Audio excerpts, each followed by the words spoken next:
Halo Sobat Momo. Selamat datang kembali di Cerita Momo, tempat kita akan menyelami kisah-kisah penuh inspirasi dan pelajaran hidup. Sebelum kita mulai petualangan emosional ini, yuk tunjukkan dukungan kalian. Jangan lupa like video ini, subscribe ke channel Cerita Momo supaya gak ketinggalan cerita seru lainnya, dan yang paling penting, komen di bawah dengan nama dan kota kalian. Saya penasaran banget nih, dari mana saja Sobat Momo berasal?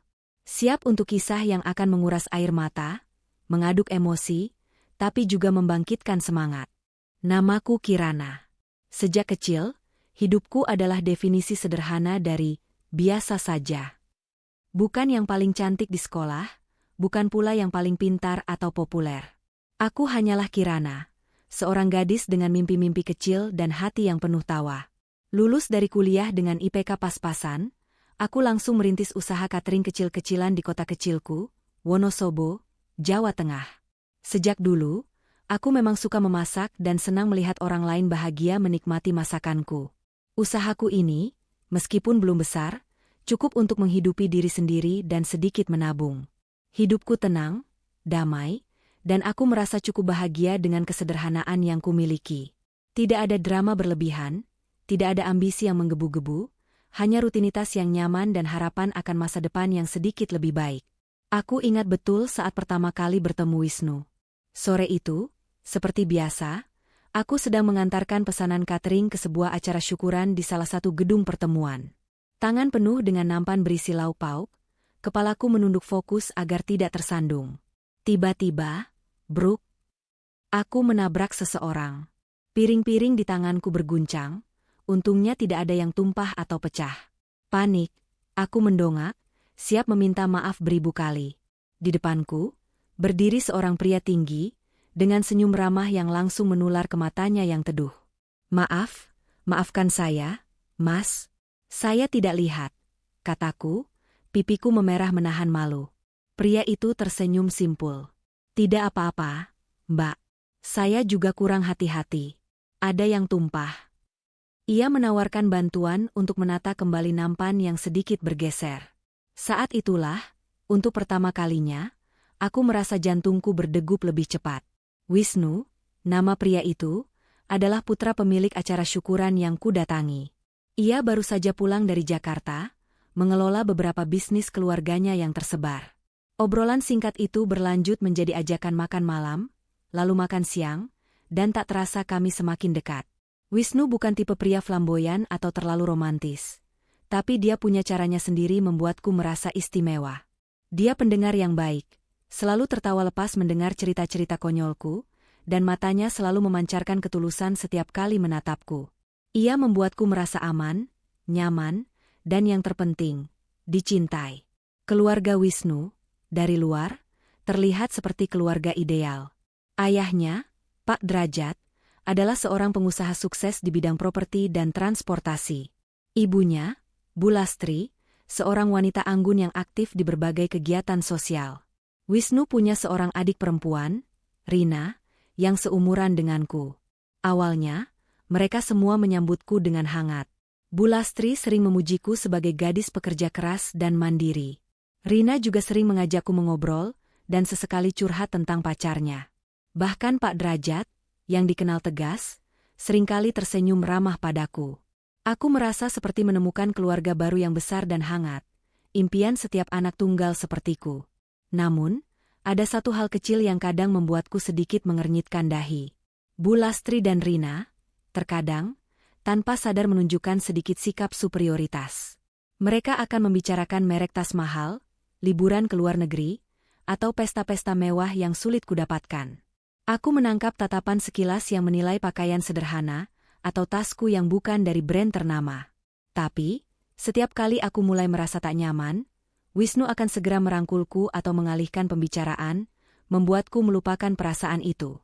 Mereka hanya belum terbiasa dengan kesederhanaanmu, Kirana. Kamu spesial apa adanya, bisiknya suatu kali, membuat hatiku meleleh. Aku meyakinkan diriku bahwa itu hanyalah kekhawatiran berlebihanku. Mereka orang baik, dan aku yakin aku bisa beradaptasi. Cinta kami tumbuh subur, bersemi di tengah keramaian bisnis cateringku dan jadwal sibuk Wisnu. Setelah 1 tahun pacaran, Wisnu melamarku di tempat pertama kali kami bertemu, di bawah rintik hujan sore hari yang romantis. Aku tak bisa menahan tangis haru. Rasanya seperti mimpi. Semua keraguan kecil tentang perbedaan latar belakang seolah sirna begitu saja dihempas kebahagiaan. Aku akan menikah dengan pria impianku, membangun keluarga kecil yang bahagia bersamanya. Pernikahan kami adalah perhelatan yang cukup besar, sesuai standar keluarga Wisnu. Gedung megah, catering mewah, tamu undangan dari kalangan atas. Aku mengenakan kebaya putih dengan payet berkilauan, dan Wisnu tampak gagah dalam balutan jas. Senyum tak pernah lepas dari bibirku. Aku melihat Pak Derajat dan Bu Lastri tersenyum bangga di pelaminan, dan Rina yang sibuk mengambil foto. Di mata mereka, aku melihat restu dan penerimaan. Hari itu, aku benar-benar percaya bahwa hidupku akan sempurna. Aku membayangkan pagi hari yang diisi aroma kopi buatan Wisnu, sore hari yang diisi tawa anak-anak kami, dan malam yang penuh kehangatan keluarga. Semua terasa begitu nyata dan indah.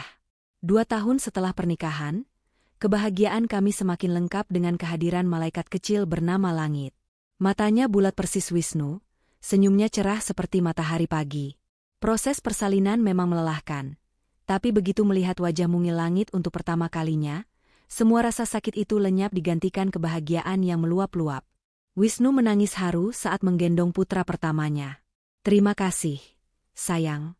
Terima kasih sudah memberiku anugerah terindah," bisiknya penuh cinta. Kelahiran Langit membawa kehangatan baru dalam rumah tangga kami. Wisnu jadi lebih sering pulang cepat, ingin menghabiskan waktu bersama jagoan kecilnya. Aku juga memutuskan untuk mengurangi jadwal catering, fokus mengurus Langit dan rumah tangga. Setiap pagi, rumah kami akan ramai dengan suara tangis manja Langit, disusul tawa renyah Wisnu yang menggodanya. Sore hari, aku akan membuatkan camilan dan kami bertiga duduk di teras, menikmati senja. Meskipun aku sudah tidak seaktif dulu di catering, aku tetap mengelola keuangan keluarga. Sejak awal pernikahan, Wisnu memang menyerahkan semua urusan itu padaku. Ia bilang, "Aku percaya penuh sama kamu, Kirana. Kamu lebih teliti dan jago mengatur uang." Ia juga sering meminta bantuanku mengurus beberapa berkas bisnisnya yang rumit, karena ia mengaku pusing dengan angka-angka. Awalnya aku pikir itu hal biasa, bentuk kepercayaan suami pada istrinya. Aku bahkan diam-diam menginvestasikan sebagian keuntungan bisnis cateringku dan sebagian pendapatan Wisnu ke beberapa instrumen investasi jangka panjang yang dulu sempat ku pelajari. Hasilnya lumayan, tanpa Wisnu atau keluarganya sadari. Aku bangga bisa berkontribusi lebih, membuat fondasi keuangan keluarga kami semakin kokoh. Hidupku terasa sempurna. Aku memiliki suami yang mencintaiku, seorang putra yang lucu dan menggemaskan, serta keluarga mertua yang meski kadang sedikit begitu, tapi mereka tetap keluarga. Aku adalah istri dan ibu yang bahagia, hidup di rumah yang nyaman, dengan masa depan yang cerah membentang di hadapan kami. Aku tidak tahu, kebahagiaan yang kurasakan ini hanyalah permukaan dari lautan masalah yang tersembunyi jauh di bawahnya, menunggu waktu yang tepat untuk meledak dan menghancurkan segalanya. Kehidupan rumah tangga yang semula kurasa sempurna, perlahan mulai menunjukkan retakan kecil, seperti cermin indah yang mulai bergetar. Retakan itu dimulai dari hal-hal kecil, bisikan-bisikan halus yang awalnya kuabaikan. Ibu mertua, Bu Lastri, yang dulu memujiku sebagai menantu idaman, kini mulai sering melontarkan komentar-komentar bernada meremehkan. "Kirana, masakanmu ini kurang asin sedikit, ya? Dulu waktu Wisnu kecil, ibu selalu masakan yang lebih gurih. Mungkin kamu perlu belajar lagi dari resep keluarga kita. Atau, bajumu itu bagus, tapi sepertinya kurang cocok untuk acara keluarga besar seperti ini. Rina punya banyak koleksi desainer, nanti bisa pinjam kalau mau." Awalnya, aku menganggapnya sebagai masukan biasa. Mungkin Bu Lastri hanya ingin aku menjadi menantu yang lebih baik. Tapi lama-kelamaan, komentar itu semakin sering dan semakin menusuk. Terutama jika ada kerabat atau teman-teman sosialitanya berkunjung. Di depan mereka, Bu Lastri akan memujiku setinggi langit. Tapi begitu mereka pergi, ia akan kembali melontarkan kalimat-kalimat yang membuatku merasa kecil. Rina, adik iparku, juga mulai menunjukkan sikap yang sama. Ia yang dulu sering curhat padaku, kini lebih sering memamerkan barang-barang barunya, liburan mewahnya, atau pencapaian kecilnya di kantor yang sebenarnya tak seberapa.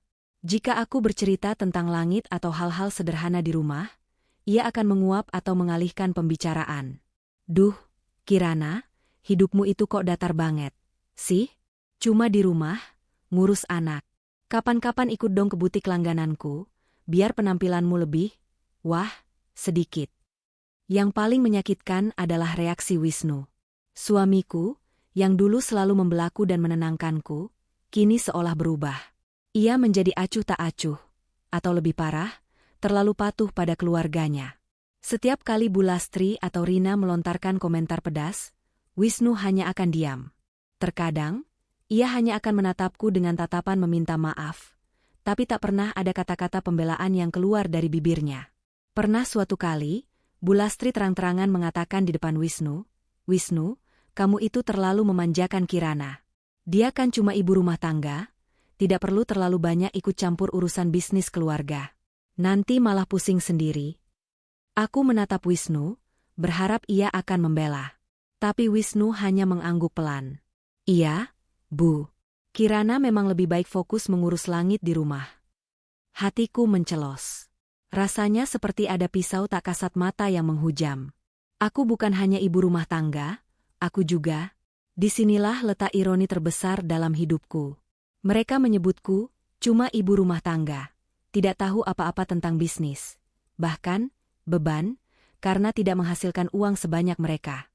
Padahal, tanpa mereka sadari, akulah yang sebenarnya memegang kendali penuh atas sebagian besar aset dan pendapatan keluarga mereka. Ini bermula dari kebiasaan Wisnu yang memang kurang teliti dan cenderung malas mengurus hal-hal administratif yang rumit. Sejak awal pernikahan, ia menyerahkan semua urusan bank, investasi, hingga pembayaran tagihan padaku. "Kamu kan lebih rapi, sayang.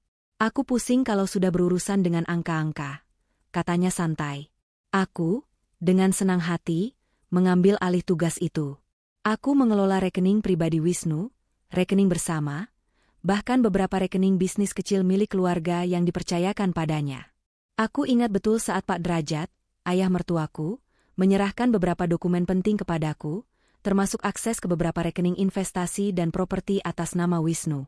"Kirana, Wisnu ini kadang ceroboh. Tolong kamu bantu dia urus ini semua, ya? Kamu kan teliti," kata Pak Derajat kala itu. Aku merasa terhormat dengan kepercayaan itu. Aku tidak tahu bahwa itu adalah pintu gerbang menuju kekuasaan finansial yang tak mereka sadari. Aku mulai mempelajari detail setiap aset. Bisnis transportasi keluarga Wisnu, yang terlihat besar, ternyata memiliki banyak celah dan manajemen keuangan yang kurang efisien. Properti-properti yang mereka miliki, beberapa di antaranya belum dioptimalkan.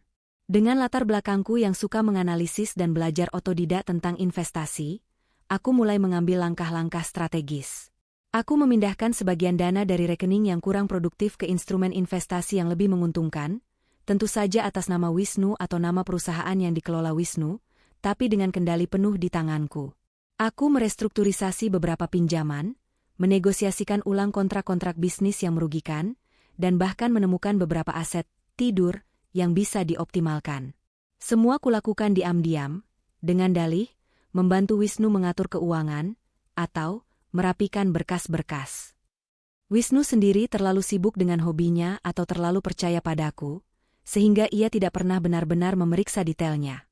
Ia hanya tahu bahwa uang selalu ada, tagihan selalu terbayar, dan gaya hidup mewah mereka tetap terjaga.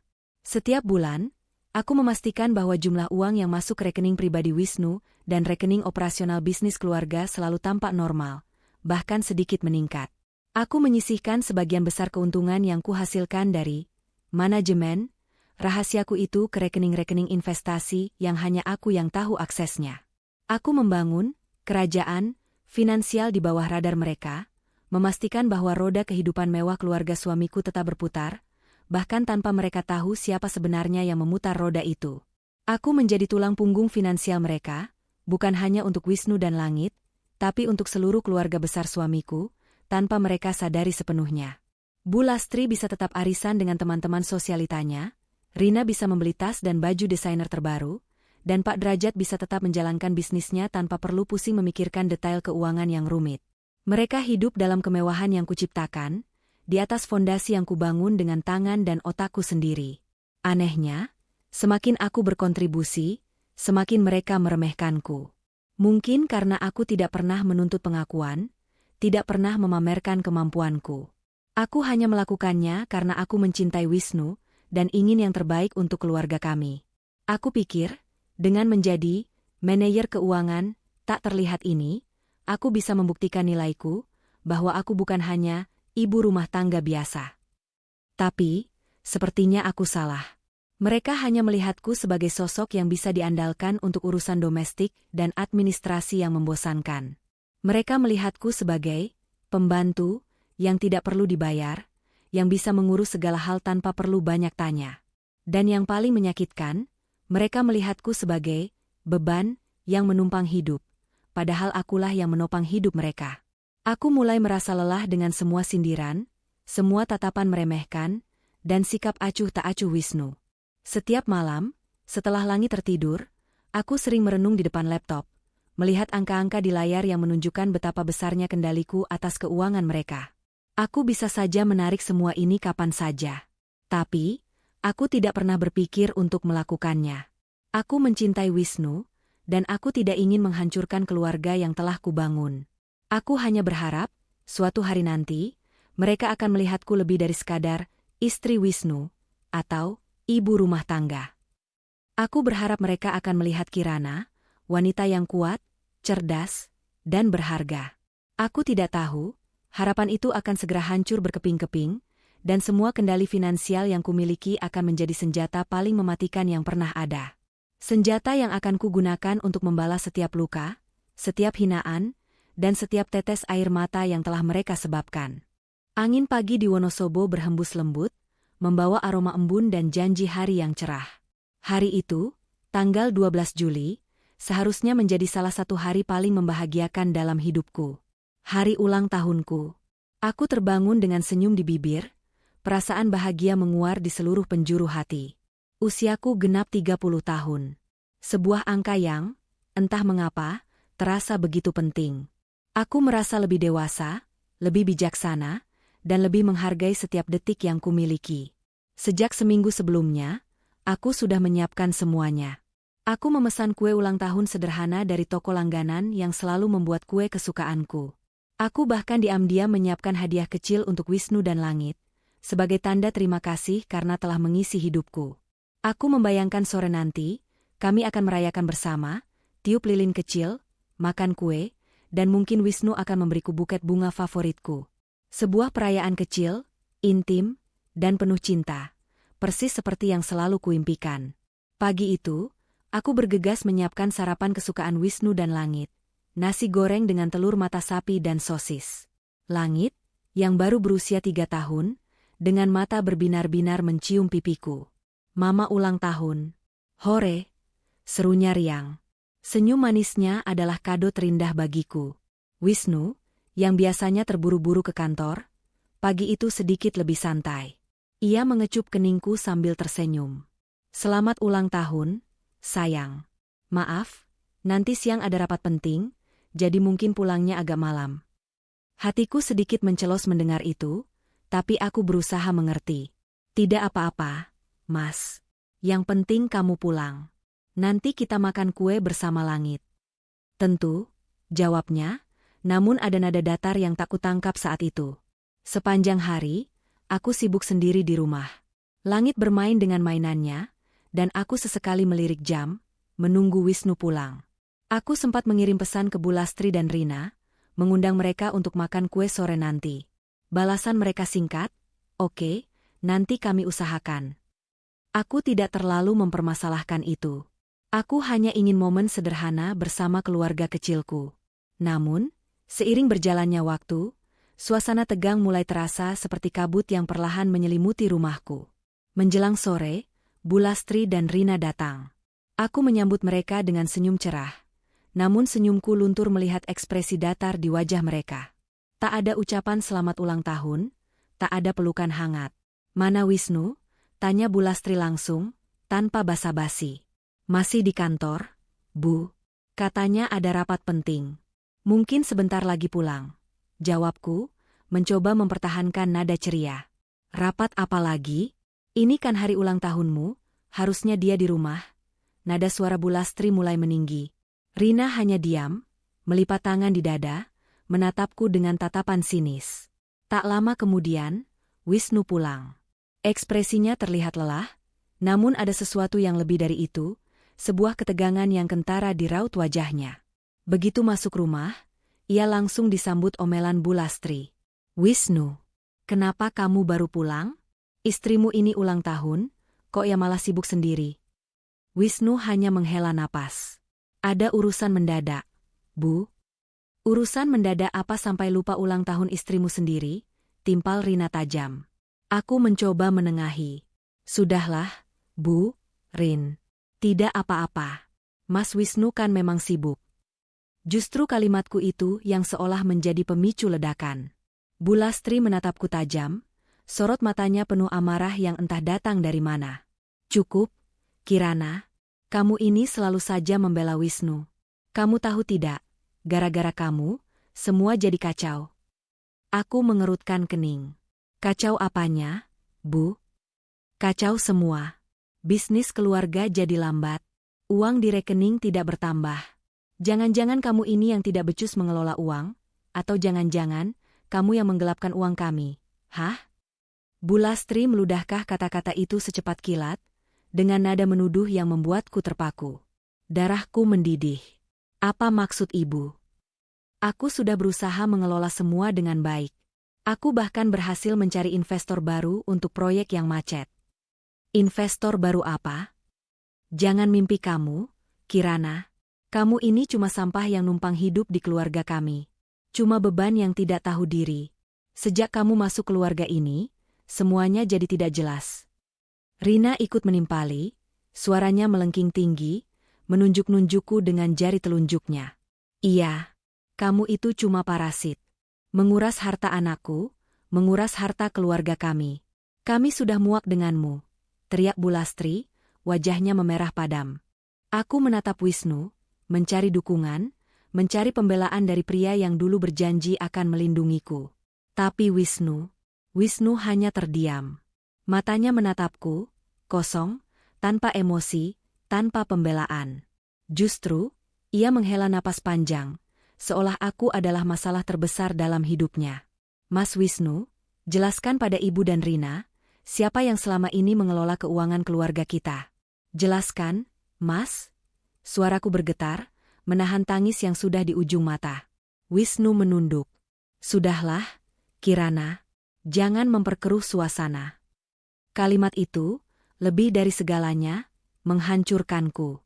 Pria yang kucintai, yang kupercaya, yang kupertahankan kehormatannya, kini membiarkanku dihina, bahkan seolah menyalahkan. Langit, yang sedari tadi duduk di sofa, mulai menangis ketakutan melihat pertengkaran kami. "Tuh kan, anaknya saja rewel. Memang kamu itu pembawa sial.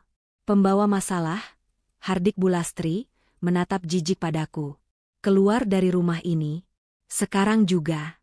Kami tidak sudi lagi melihat mukamu di sini. Kamu itu cuma aib." Bu Lastri menunjuk ke arah pintu depan, matanya menyala-nyala penuh kebencian. "Iya, pergi kamu. Bawa anakmu yang rewel itu." Rina menambahkan, mendorong bahuku pelan, namun dengan kekuatan yang cukup membuatku terhuyung. Aku terdiam, otakku seolah berhenti bekerja. Semua kata-kata pedih itu menghantamku seperti badai. Sampah, beban, parasit, aib. Dan Wisnu, suamiku, diam saja.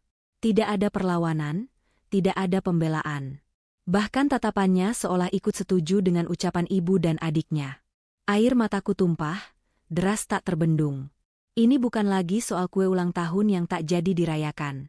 Ini adalah kehancuran harga diri, pengkhianatan dari orang-orang terdekat. Aku melihat ke sekeliling, rumah yang selama ini kurawat dengan cinta, kini terasa begitu asing, begitu dingin.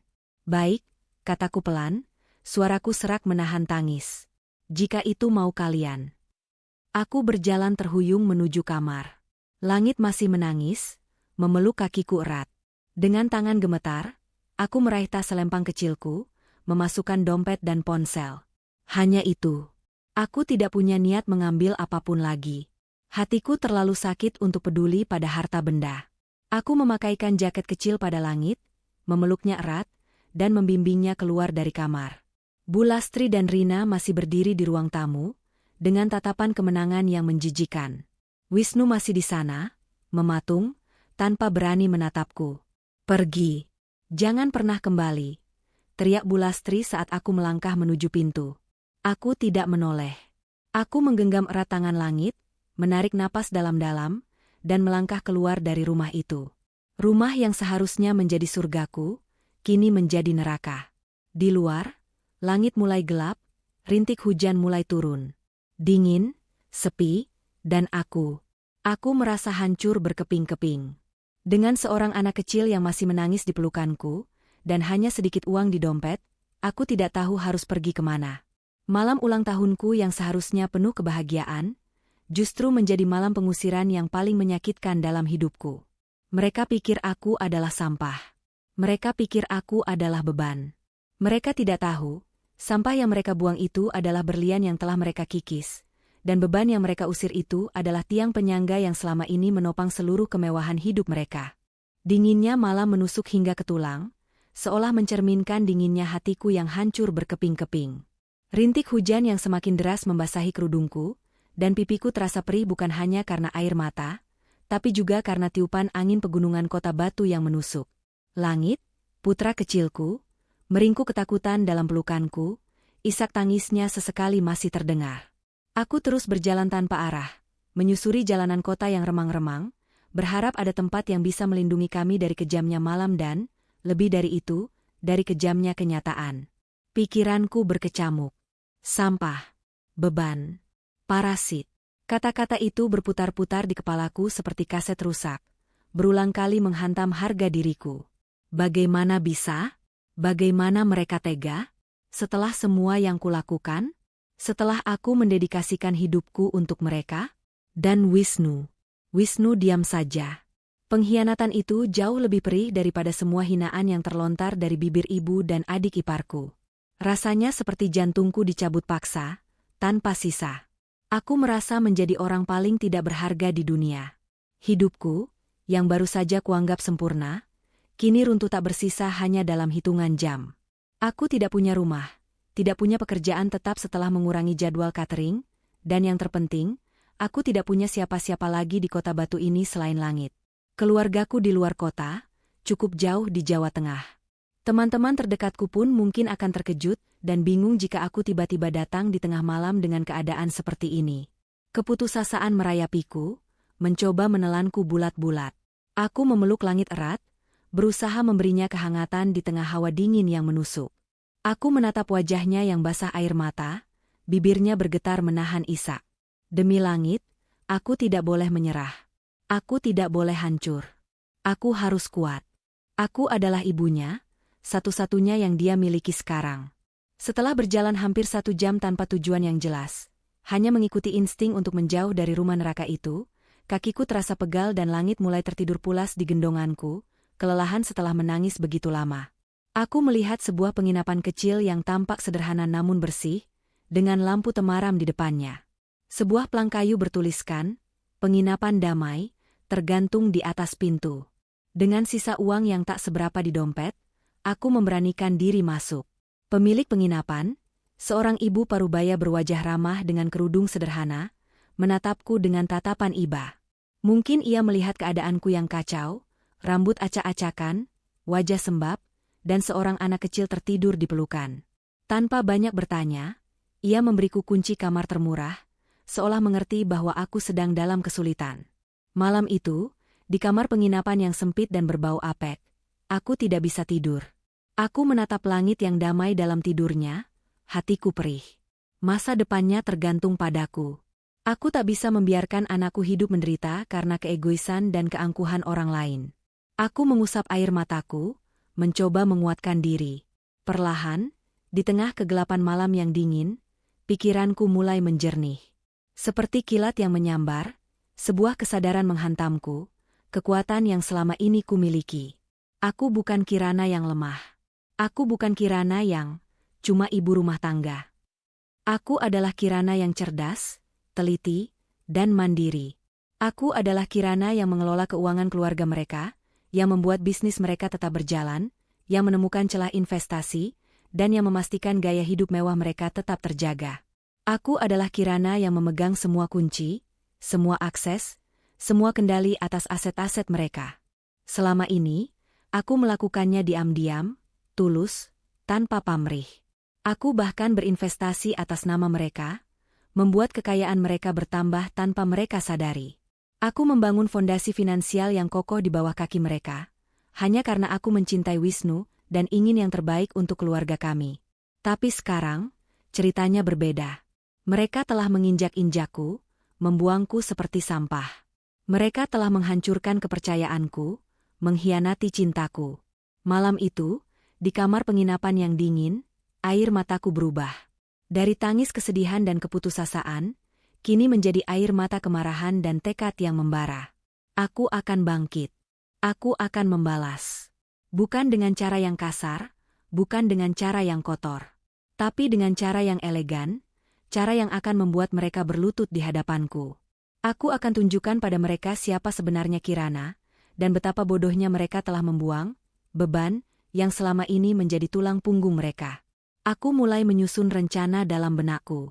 Aku akan menarik semua kendali, memindahkan kepemilikan, membekukan akses, mengubah rekening. Semua yang kulakukan selama ini akan kubalikkan menjadi bumerang bagi mereka.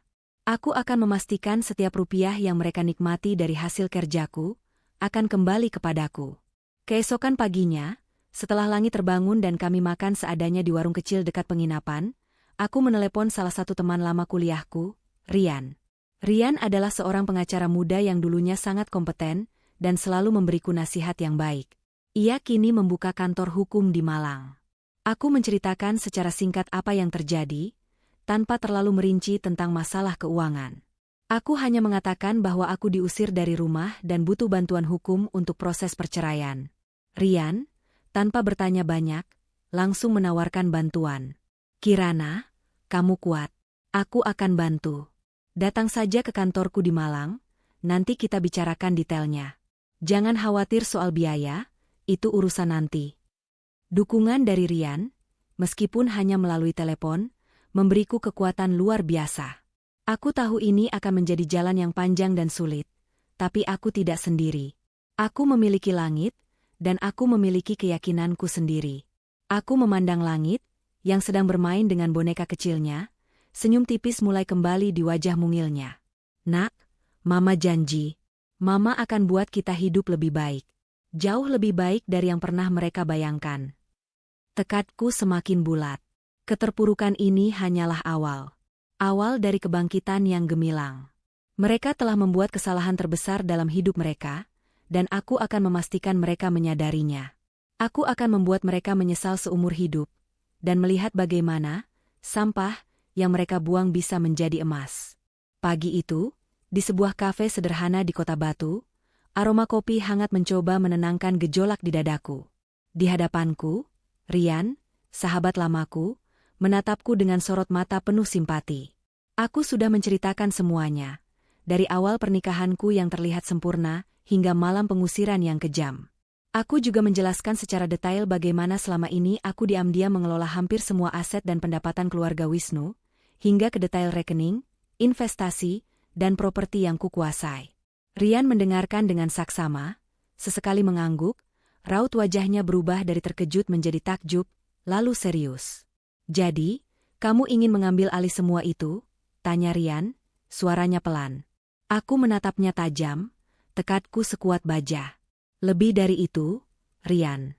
Aku ingin mereka merasakan bagaimana rasanya hidup tanpa sandaran finansial yang selama ini mereka nikuki. Aku ingin mereka tahu betapa bodohnya mereka telah membuang beban yang justru menopang hidup mereka. Rian menghela napas. Kirana, ini akan jadi proses yang panjang dan rumit. Mengambil alih aset yang atas nama orang lain, meskipun kamu yang mengelolanya, butuh bukti kuat. Tapi, aku yakin kita bisa. Matanya berbinar, semangatnya ikut tersulut. Kamu punya semua data, semua akses, semua dokumen yang selama ini kamu kumpulkan. Semuanya, Rian. Aku selalu menyimpan salinan digital dan fisik dari setiap transaksi, setiap berkas, setiap laporan. Aku punya bukti transfer, bukti kepemilikan saham, bahkan password dan username untuk sebagian besar rekening online mereka. Aku selalu berpikir ini untuk keamanan, agar jika ada apa-apa, aku bisa mengatasi. Siapa sangka, ini justru jadi senjataku. Rian tersenyum tipis. Bagus. Itu sangat membantu.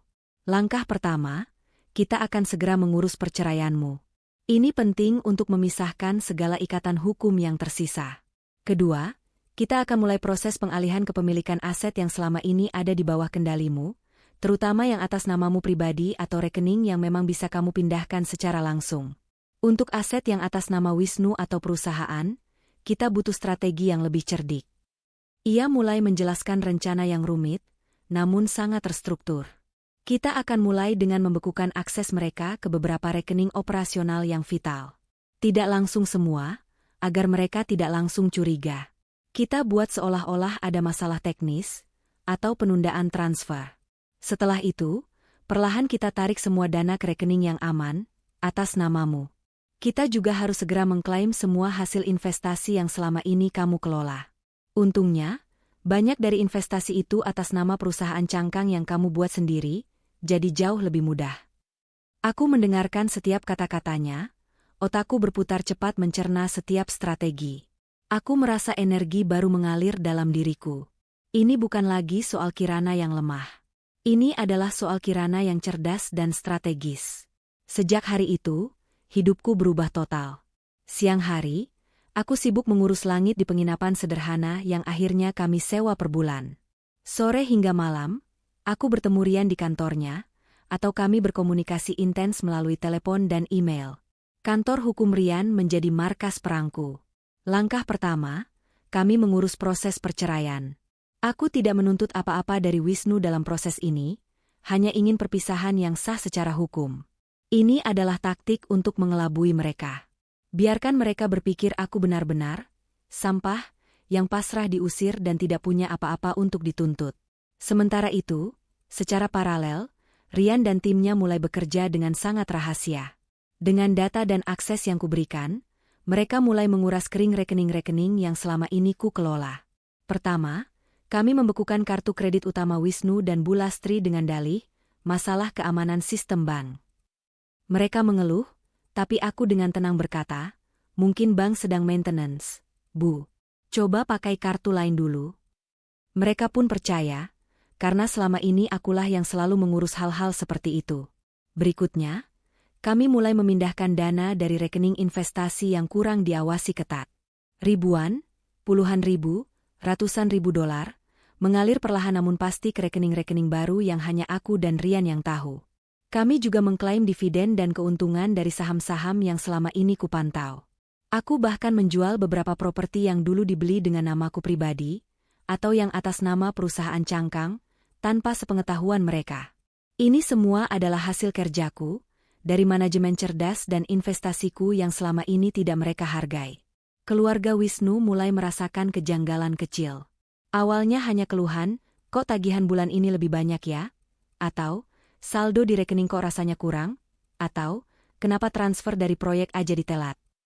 Mereka saling menyalahkan, menduga-duga, tapi tidak pernah berpikir bahwa aku, Kirana si ibu rumah tangga yang cuma numpang, yang menjadi biang keladinya.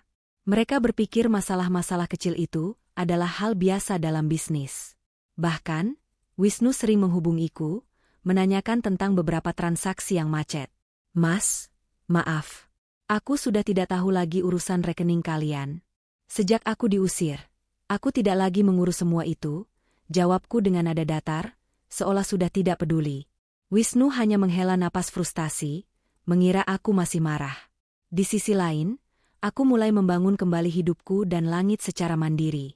Dengan sebagian kecil dari dana yang berhasil kuamankan, aku menyewa sebuah rumah kecil yang nyaman di pinggiran kota Batu, tidak jauh dari pusat kota tapi cukup tenang. Aku juga membeli sebuah mobil bekas yang layak pakai untuk mobilitas. Aku mulai membuka usaha cateringku lagi, namun kali ini dengan skala yang lebih besar dan profesional. Aku menyewa beberapa karyawan dan mulai memasarkan cateringku ke perusahaan-perusahaan dan acara besar di Malang Raya. Dengan modal yang cukup dan pengalamanku, bisnisku berkembang pesat. Aku juga mulai belajar lebih dalam tentang investasi properti dan saham, tidak lagi hanya mengurus, tapi juga merencanakan sendiri langkah-langkah besar. Setiap malam, setelah langit tertidur pulas di kamar barunya yang lebih nyaman, aku akan duduk di meja kerjaku, menatap angka-angka yang terus bertambah di rekeningku. Ini bukan lagi uang mereka. Ini adalah uangku, hasil kerja kerasku, hasil kecerdasanku. Ini adalah fondasi hidup baru bagi aku dan langit. Aku tahu, ini hanyalah awal. Mereka belum merasakan dampak sesungguhnya. Mereka masih bergelimang kemewahan, meski dengan sedikit ganjalan. Tapi aku bersumpah, mereka akan tahu. Mereka akan merasakan bagaimana rasanya kehancuran yang telah mereka sebabkan padaku. Aku akan memastikan mereka melihat bagaimana sampah yang mereka buang itu akan berdiri di atas tumpukan emas, sementara mereka merangkak di dasar jurang penyesalan.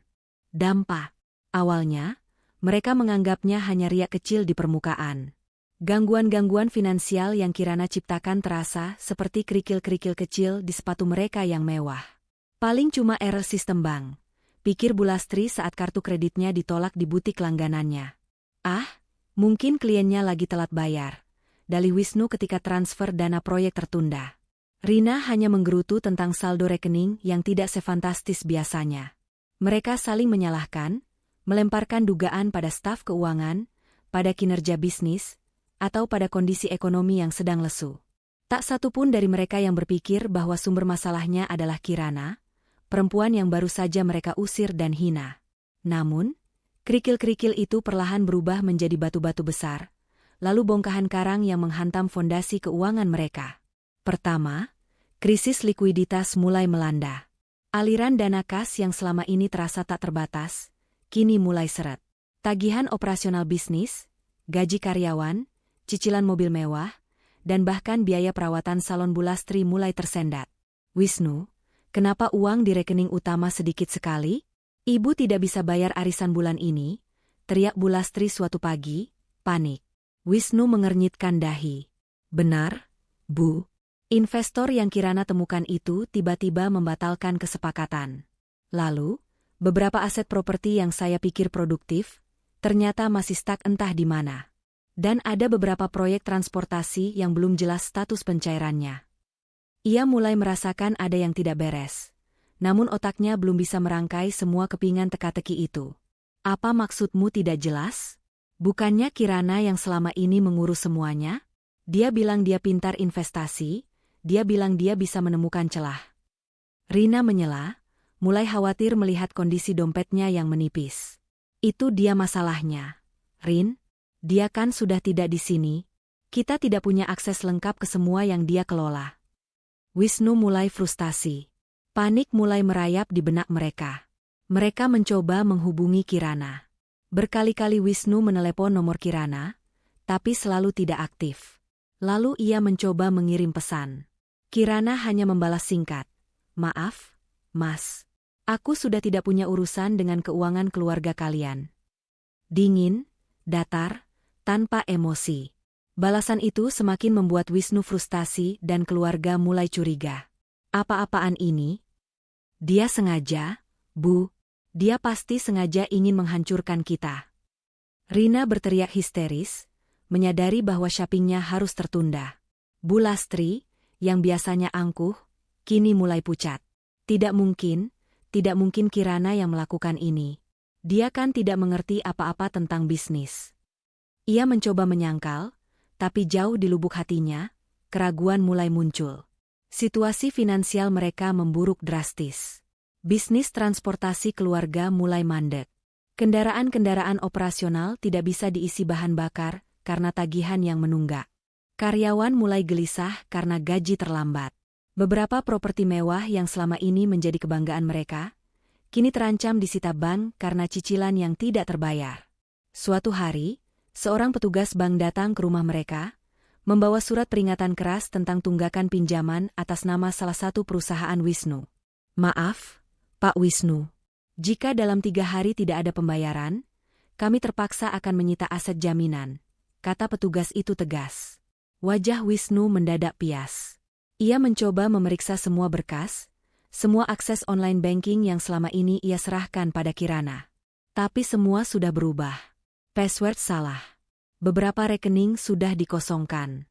Investasi saham yang dulu terlihat menguntungkan, kini sudah berpindah tangan. Beberapa properti yang dulu diurus Kirana, kini atas nama orang lain atau perusahaan lain yang tidak dikenalnya. Sialan, Kirana, dia yang melakukan ini. Wisnu akhirnya sadar. Kemarahannya bercampur dengan rasa tak percaya dan ketakutan. Kondisi di dalam rumah mereka berubah menjadi neraka. Konflik internal di antara mereka sendiri pecah, jauh lebih dahsyat dari perang dingin yang selama ini terjadi. Ini semua salahmu, Wisnu. Kenapa kamu begitu bodoh percaya pada Kirana? Teriak Bulastri, menampar pipi anaknya. Sudah ibu bilang dia itu tidak cocok. Dia itu cuma wanita desa yang ingin menguras hartamu. Salah ibu juga. Kenapa dulu ibu menyuruh Kirana mengurus semuanya? Ibu sendiri yang bilang dia teliti. Wisnu membalas, meluapkan semua kekesalannya. Dan kau, Rina, kau juga ikut-ikut menghinanya. Sekarang lihat, kita semua akan hancur gara-gara mulut busukmu. Bulastri kini mengalihkan amarahnya pada putrinya. Rina menangis histeris. Aku tidak tahu, Bu. Aku pikir dia memang tidak punya apa-apa. Dia kan cuma istri kakak yang pemalu. Ini semua salah Wisnu. Dia yang tidak bisa menjaga istrinya. Rumah megah yang dulu dipenuhi tawa dan aroma masakan Kirana, kini hanya dipenuhi teriakan, tangis, dan saling tuding. Makanan mewah diganti dengan mie instan.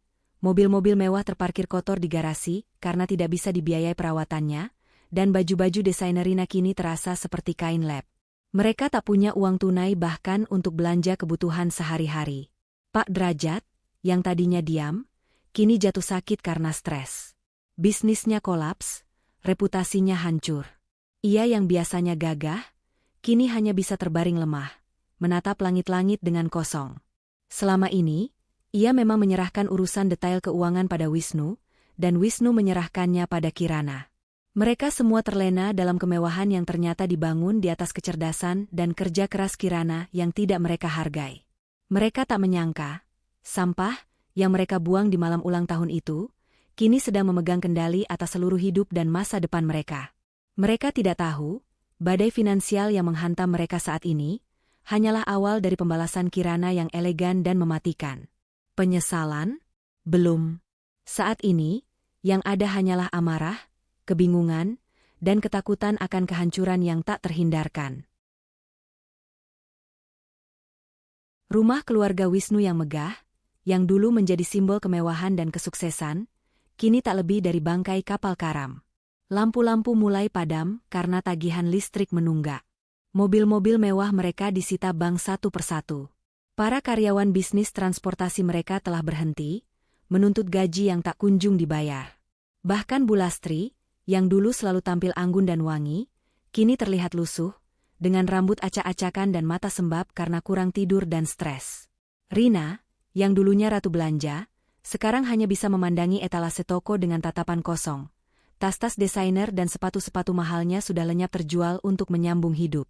Hidup mereka telah berubah 180 derajat. Dari bergelimang harta, kini mereka harus berjuang keras hanya untuk makan. Wisnu, yang dulu gagah dan percaya diri, kini menjadi seorang pria yang hancur, putus asa, dan penuh penyesalan. Setiap hari, ia bekerja serabutan di proyek bangunan, jauh dari kemewahan dan kehormatan yang dulu ia nikmati. Bulastri dan Rina, yang tak pernah tahu caranya hidup susah, terpaksa harus menjual perhiasan dan barang-barang berharga terakhir mereka, hanya untuk membeli beras dan lauk pauk. Pernah suatu sore, Bulastri, dengan wajah pucat dan mata berkaca-kaca, memohon pada Wisnu. Nak, bagaimana ini? Kita mau makan apa? Rumah ini akan disita besok kalau kita tidak bayar. Wisnu hanya bisa menunduk, tak mampu menatap wajah ibunya yang kini terlihat begitu rapuh. Aku tidak tahu, Bu. Aku sudah mencoba segalanya. Di tengah keputusasaan yang mencekik itu, sebuah kebetulan, atau mungkin takdir, mempertemukan kami kembali. Aku sedang dalam perjalanan pulang dari mengurus proyek catering besar di pusat kota Batu. Mobil baruku, sebuah sedan hitam mengkilap, melaju pelan melewati area perkampungan. Mataku tak sengaja menangkap sosok yang familiar. Di pinggir jalan, di depan sebuah warung makan sederhana, terlihat Bulastri dan Rina sedang duduk terdiam, wajah mereka penuh keputusasaan. Di samping mereka, Wisnu baru saja turun dari angkutan umum, seragam proyeknya kotor dan lusuh. Mereka terlihat sangat berbeda dari keluarga angkuh yang dulu kulihat. Mereka tampak renta, lelah, dan tak berdaya. Hatiku sempat berdenyut. Bukan kasihan, tapi ada semacam kepuasan yang dingin. Ini adalah hasil dari perbuatan mereka sendiri. Aku sempat berpikir untuk melaju saja, membiarkan mereka dalam kesengsaraan mereka. Namun, sesuatu dalam diriku berkata, ini saatnya. Ini saatnya mereka tahu kebenaran. Aku menghentikan mobilku tak jauh dari mereka. Aku memarkirkan mobil, lalu turun dengan langkah tenang. Gaun sifon yang kukenakan bergerak anggun ditiup angin, dan tas tangan branded di tanganku terasa berat. Wajahku tanpa ekspresi, seolah ini hanyalah pertemuan biasa. Mereka mendongak, mendengar suara pintu mobilku tertutup. Mata mereka terbelalak. Wajah Wisnu, Bulastri, dan Rina menunjukkan keterkejutan, ketidakpercayaan, lalu perlahan penyesalan. Kikirana? Suara Bulastri tercekat, nyaris tak terdengar. Aku tersenyum tipis, senyum yang tak sampai ke mata. Halo. Lama tidak bertemu. Wisnu menatapku, matanya memancarkan rasa bersalah yang teramat dalam. Kirana, kamu baik-baik saja. Menurutmu? Balasku, nada suaraku datar namun mengandung ironi yang dalam. Aku diusir dari rumah, tanpa uang sepeser pun. Hanya membawa anakku. Menurutmu aku baik-baik saja? Rina, yang tadinya terkejut, mulai mencoba mengembalikan sedikit harga dirinya. Untuk apa kamu kesini? Mau pamer? Setelah kau curi semua harta kami? Aku tertawa kecil, tawa yang sinis. Curi? Aku? Kalian benar-benar masih belum mengerti, ya? Aku melangkah mendekat, berdiri tepat di depan mereka. Baiklah. Karena kalian sudah mencapai titik ini, dan kalian masih saja menuduh, aku akan mengungkapkan kebenarannya. Aku menatap mata mereka satu persatu. Kalian ingat saat kalian menyebutku sampah? Kalian menyebutku beban? Parasit yang numpang hidup? Kalian pikir kalian hidup mewah karena kerja keras kalian sendiri. Aku berhenti sejenak, membiarkan ketegangan menggantung. Dengar baik-baik. Selama ini, akulah yang mengelola semua aset kalian. Semua rekening yang kalian gunakan, aku yang memastikan saldonya aman. Semua investasi yang membuat kalian bergelimang harta, akulah yang mencarikan dan mengelolanya. Proyek-proyek yang macet, akulah yang menyelamatkannya dengan mencari investor baru, mencari celah-celah pajak, bahkan meninjau ulang kontrak yang merugikan. Akulah yang bekerja siang malam, meneliti pasar, memutar otak, sementara kalian hanya sibuk menikmati hasilnya tanpa tahu apa-apa. Aku melihat mata mereka membulat, mulut mereka sedikit terbuka. Mereka berusaha menyangkal, tapi kata-kata tak keluar. Kalian pikir uang itu datang begitu saja? Tidak. Itu adalah hasil otakku, hasil usahaku, yang kusumbangkan untuk keluarga ini, karena aku mencintai Wisnu dan ingin yang terbaik untuk kita semua. Aku yang memastikan bisnis ayahmu tetap berjalan, Wisnu. Aku yang memastikan rekening ibumu selalu terisi, Rina. Kalian hidup dalam kemewahan karena aku, bukan karena kalian. Air mata mulai mengalir di pipi Bulastri. Kali ini, bukan air mata kemarahan, tapi penyesalan yang mendalam. Rina membuang muka, tak sanggup menatapku. Wisnu, dia hanya bisa terduduk di kursi warung. Tubuhnya gemetar. Kalian mengusirku, di hari ulang tahunku sendiri. Mengusir, beban, yang ternyata adalah penyelamat kalian. Kalian menendang orang yang selama ini menjadi tiang penyangga hidup kalian. Dan sekarang, kalian melihat hasilnya. Aku melambaikan tangan ke arah rumah mereka yang kini tampak gelap dan sepi. Ini adalah hasil dari kebodohan kalian sendiri. Ini adalah karma. Kirana, maafkan aku tidak tahu. Suara Wisnu pecah, ia ingin mendekatiku, tapi aku mundur. Tidak ada yang perlu dimaafkan. Mas. Sudah terlambat. Kalian telah menunjukkan warna asli kalian. Dan aku telah belajar pelajaran terpenting dalam hidupku, jangan pernah meremehkan siapapun, terutama mereka yang kau anggap lemah. Kirana, tolong kami tidak punya apa-apa lagi. Bulastri merangkak mendekat, mencoba memegang kakiku. Kami mohon, Kirana kembalilah. Aku menatapnya dingin. Kembali? Untuk apa? Agar kalian bisa menghinaku lagi? Agar kalian bisa membuangku lagi saat aku sudah tidak berguna? Tidak. Aku bukan lagi Kirana yang dulu. Aku menarik napas dalam-dalam, mengambil jeda untuk menegaskan kalimat terakhirku. Semua aset yang kugelapkan, seperti yang Rina tuduhkan tadi, itu sebenarnya aset-aset yang kuselamatkan dari kehancuran. Dan sekarang, semua itu sudah aman.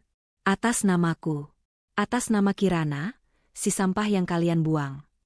Wajah Wisnu, Bulastri, dan Rina memutih. Mereka menyadari betapa bodohnya mereka telah mengusir beban yang ternyata adalah penyelamat mereka. Mereka telah membuang berlian yang tak ternilai harganya, hanya karena mengira itu adalah batu biasa. Mereka melihatku, berdiri di hadapan mereka, bukan sebagai menantu yang lemah, melainkan sebagai wanita yang bangkit dari abu, lebih kuat dan jauh lebih kaya daripada yang pernah mereka bayangkan. Penyesalan, seperti badai pasir gurun, menghantam mereka. Mengubur mereka dalam tumpukan, andai saja, dan seharusnya. Sementara aku, Kirana, hanya bisa memandang mereka dengan tatapan tanpa iba, berbalik, dan melangkah kembali ke mobilku yang mengkilap. Pintu tertutup. Mesin menyala. Aku meninggalkan mereka dalam kehancuran yang mereka ciptakan sendiri. Setelah momen konfrontasi yang menguras emosi itu, aku meninggalkan mereka di tengah kehancuran mereka sendiri. Tak ada lagi air mata kesedihan, hanya rasa lega dan kepuasan yang dingin. Aku kembali ke rumah kecilku di Kota Batu, memeluk langit yang sudah tertidur pulas. Malam itu, aku tidur nyenyak. Untuk pertama kalinya setelah sekian lama, tanpa dihantui bayang-bayang masa lalu. Dengan kendali penuh atas aset yang telah kukumpulkan dan kuselamatkan, hidupku dan langit kini memasuki babak baru yang cerah. Jumlah uang yang kupegang jauh lebih besar dari yang bisa kubayangkan. Ini bukan hanya tentang balas dendam, tapi juga tentang membangun masa depan yang aman dan sejahtera untuk putraku, dan untuk diriku sendiri. Aku tidak menyia-nyiakan kesempatan ini. Dengan bimbingan Rian, yang kini menjadi penasihat keuanganku sekaligus sahabat karib, aku mulai mengelola kekayaan ini dengan sangat bijak. Aku tahu betul bagaimana mereka meremehkan kemampuanku. Jadi aku bertekad membuktikan bahwa aku bisa jauh lebih dari sekadar ibu rumah tangga yang mereka hina. Langkah pertama, aku menginvestasikan sebagian besar dana ke berbagai instrumen yang lebih stabil dan menguntungkan. Aku membeli beberapa properti strategis di Kota Batu dan Malang, merenovasinya, lalu menyewakannya. Potensi pariwisata di Kota Batu sangat besar, dan aku melihat peluang di sana. Aku juga mulai masuk ke sektor hospitality, membangun beberapa villa kecil yang nyaman untuk disewakan kepada wisatawan. Dengan sentuhan desain yang apik dan pelayanan prima, villa-villaku segera populer. Usaha cateringku, Rasa Kirana, yang dulu hanya proyek sampingan, kini kukembangkan menjadi perusahaan catering besar dan profesional. Aku menyewa koki-koki handal, membeli peralatan masak modern, dan merekrut tim pemasaran yang kreatif. Kami melayani berbagai acara, mulai dari pernikahan mewah hingga acara korporat besar di Malang Raya. Dalam waktu singkat, Rasa Kirana dikenal sebagai salah satu catering terbaik di Jawa Timur, terkenal dengan cita rasa masakan yang otentik dan layanan yang tak tertandingi. Aku bahkan sempat membuka restoran fine dining dengan nama yang sama, menghususkan diri pada masakan Indonesia modern yang mewah. Aku belajar banyak hal baru, mulai dari manajemen bisnis skala besar, negosiasi dengan klien, hingga strategi pemasaran digital. Aku menghadiri berbagai seminar, membaca banyak buku, dan terus memperluas jaringanku. Lingkaranku kini diisi oleh para pebisnis sukses, investor, dan tokoh masyarakat yang melihatku sebagai wanita mandiri dan inspiratif. Mereka tidak tahu masa laluku, atau jika tahu pun, mereka menghormatiku karena aku telah bangkit dari keterpurukan. Langit adalah motivasi terbesarku. Aku memastikan ia mendapatkan pendidikan terbaik dan segala fasilitas yang ia butuhkan. Kami pindah ke sebuah rumah yang jauh lebih besar dan mewah, dengan pemandangan pegunungan yang asri. Langit tumbuh menjadi anak yang cerdas dan ceria, tak pernah kekurangan kasih sayang. Setiap sore, aku selalu menyempatkan diri bermain bersamanya, membaca buku, atau menemaninya belajar. Aku ingin ia tahu bahwa seorang ibu bisa menjadi sosok yang kuat dan mandiri, tanpa harus bergantung pada siapapun. Tahun-tahun berlalu, dan aku, Kirana, si sampah yang dibuang, telah menjelma menjadi salah satu pengusaha paling sukses dan berpengaruh di Kota Batu. Namaku dikenal, karyaku dihargai, dan reputasiku tak ternoda. Aku sering diundang sebagai pembicara di berbagai acara kewirausahaan, berbagi kisah inspirasiku tentang bangkit dari nol. Tentu saja, aku tidak pernah menceritakan detail pahit tentang siapa yang telah membuangku. Aku hanya fokus pada perjalanan bangkitnya seorang wanita yang menemukan kekuatannya sendiri.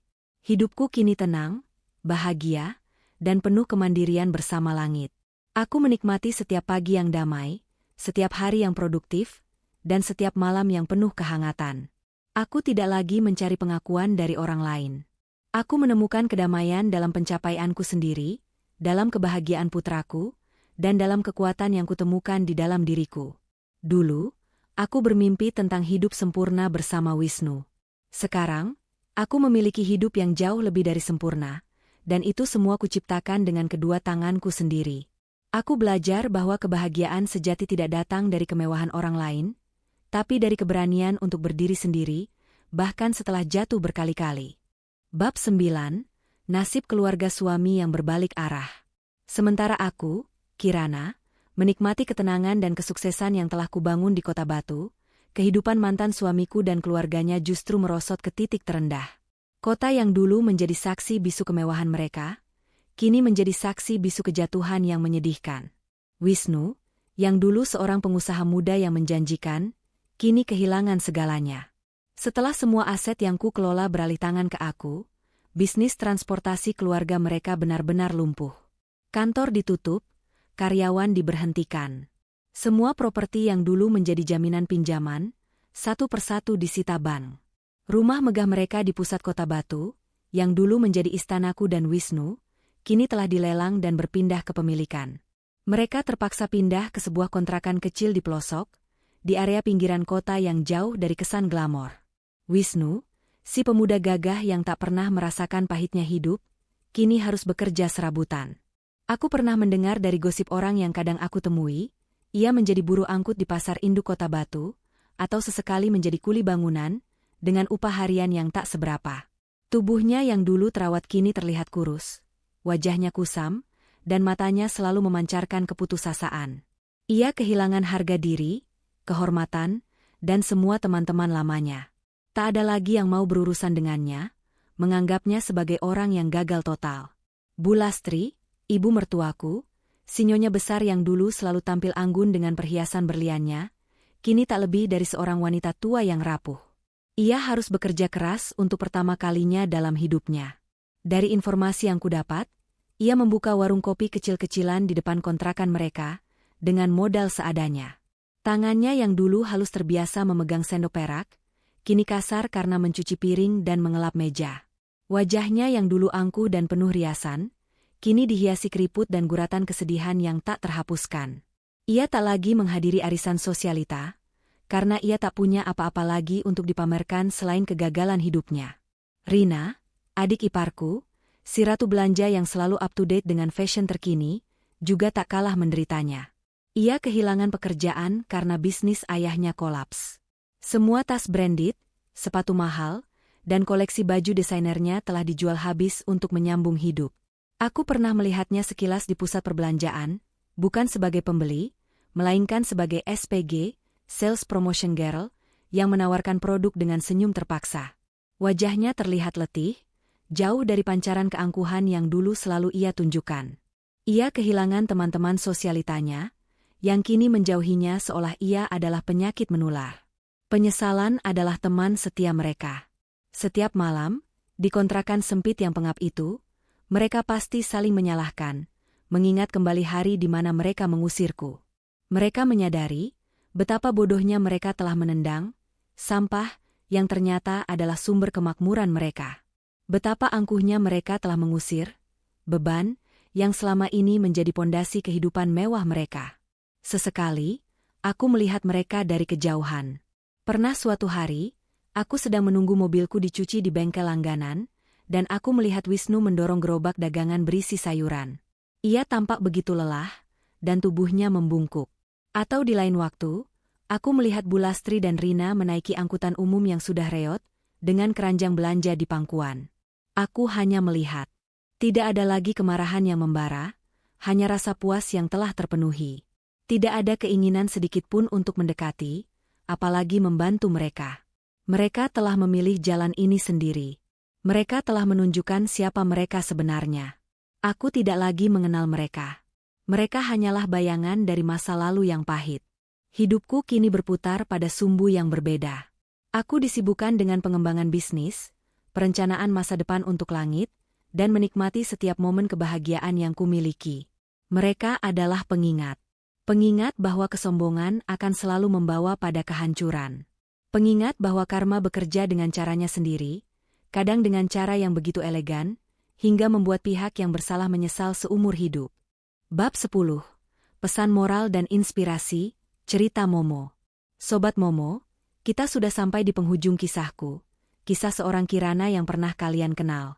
Aku berdiri di sini, di puncak kesuksesan yang kubangun sendiri, di sebuah rumah mewah di Kota Batu, ditemani tawariang langit yang kini tumbuh menjadi anak cerdas dan penuh kasih sayang. Hidupku tenang, damai, dan penuh kemandirian. Jika aku menoleh ke belakang, ke malam pengusiran itu, ke hari ulang tahunku yang berubah menjadi neraka, aku tidak lagi merasakan sakit atau dendam yang membara. Yang ada hanyalah rasa syukur. Syukur karena mereka telah membuangku. Syukur karena mereka telah menghinaku. Sebab, dari kehancuran itulah aku menemukan Kirana yang sejati. Kirana yang kuat, cerdas, dan berani. Kisahku ini, dari sampah menjadi emas, bukanlah sekadar cerita balas dendam. Ini adalah cermin. Cermin bagi siapa saja yang pernah merasa diremehkan, diinjak-injak, atau bahkan dibuang. Aku belajar banyak hal dari perjalanan pahit ini. Pertama, jangan pernah meremehkan siapapun. Kalian tidak pernah tahu potensi apa yang tersembunyi di balik penampilan sederhana atau status yang dianggap rendah. Orang yang hari ini kalian anggap sampah atau beban, bisa jadi besok adalah berlian yang paling berharga, atau justru tiang penyangga yang selama ini kalian nikmati tanpa sadar. Kesombongan dan keangkuhan hanya akan membawa kehancuran. Kedua, kekuatan seorang wanita itu tak terbatas. Kalian para wanita, jangan pernah merasa kecil atau tidak berdaya hanya karena status atau pandangan orang lain. Setiap dari kita memiliki kekuatan, kecerdasan, dan potensi yang luar biasa. Mungkin tersembunyi, mungkin belum tergali, tapi itu ada di dalam diri kalian. Carilah, temukan, dan gunakan kekuatan itu untuk bangkit. Ketiga, pentingnya kemandirian. Belajarlah untuk berdiri di atas kaki sendiri. Ketergantungan pada orang lain, apalagi dalam hal finansial, bisa menjadi bumerang yang mematikan. Kuasai diri kalian, kuasai kemampuan kalian, dan pastikan kalian punya pegangan untuk diri sendiri. Karena di dunia ini, satu-satunya yang bisa kita andalkan seutuhnya adalah diri kita sendiri. Dan terakhir, karma itu nyata. Apa yang kalian tabur, itulah yang akan kalian tuai. Mungkin tidak hari ini, mungkin tidak besok, tapi roda kehidupan itu akan berputar. Setiap kebaikan akan kembali dalam bentuk kebaikan, dan setiap kejahatan akan kembali dalam bentuk yang setimpal. Kisah keluargaku ini adalah bukti nyata bagaimana kesombongan dan kezaliman berujung pada penyesalan yang tak berujung.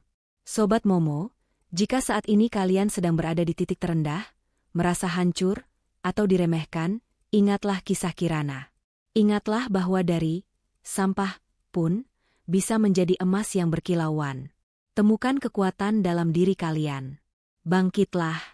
Jadilah versi terbaik dari diri kalian, bukan untuk membuktikan kepada orang lain, tapi untuk diri kalian sendiri dan kebahagiaan sejati yang pantas kalian dapatkan. Aku adalah Kirana. Dan aku adalah bukti nyata, bahwa dari kehancuran, bisa lahir sebuah kebangkitan yang gemilang. Nah, Sobat Momo, itulah akhir dari kisah Kirana yang luar biasa, dari sampah menjadi